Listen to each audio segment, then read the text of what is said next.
I was on picture mode. There we go. Okay. You good now? Good to go.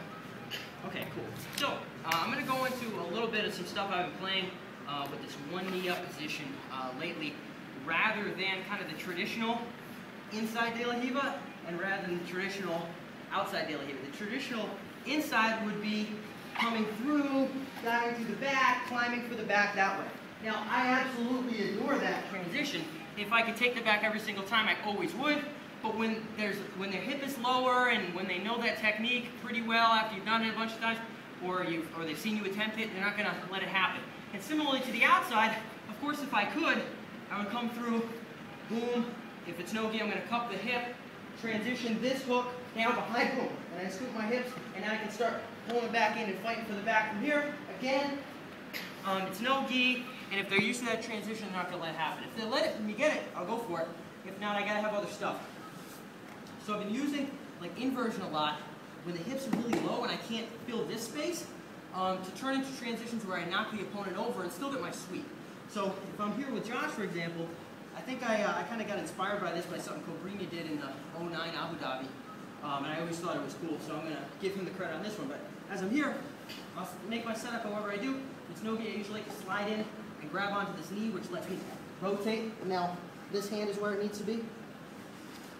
So, usually slide in, slap in off that, my left hand here. Boom. As I slide in, what I can do now is I can put my knee through on the inside. I need to make sure my knee is through far enough to the point where I'm not going to get toe holded, but I slide my knee through to this degree. So now if Josh is keeping his hips really low, and he's not letting me slide underneath this leg, so if I can't pull this leg over me or get myself under it, yep, I still have options from here.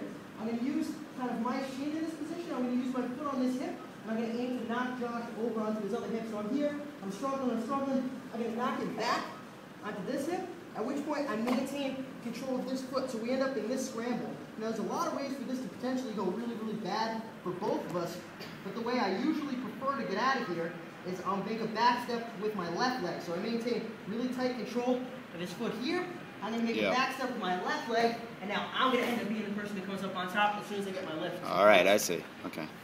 So I topple him backwards. Now, if he has that, if he has this knee up now, we'll use the outside de la Riva example. So similarly, yeah, if I can do it, you better believe I'm going to be over here, you know, as quick as possible. But again, if he doesn't want me to fill that space, he's used to people going to the back, then that might not be a reasonable option. So let's say I have a more shallow de la Riva. I'm unable to really cut a great angle where I can start seeing his back. As I'm here, I'm going to put my arm underneath, and I'll hook this foot onto Josh's opposite leg. So you can see, I'm hooking in front of here in that leg. I'm hooking in front of here rather than on the same side leg. Okay. So it was in this position. Now it's all the way. Now I transfer through to here. I go upside down, and Josh usually leaning into me at this point is like, no, don't do anything, don't do anything. It's very unlikely, this arm and everything, that I'm going to get his back. Yeah. However, I'll go up, and now I'm going to pull as I go upside down. So his leg, keep your leg in nice and tight. He does not want this thing to extend away from his body. He wants to maintain a base. However, when I go upside down, this hand is going to yank his leg. So I use my whole momentum from corkscrewing upside down to yank. Now this leg is straightened out. At which point, this left knee of mine can go through and fit onto his opposite leg, and look where his foot is. Boom. Right to X. Let's drive through.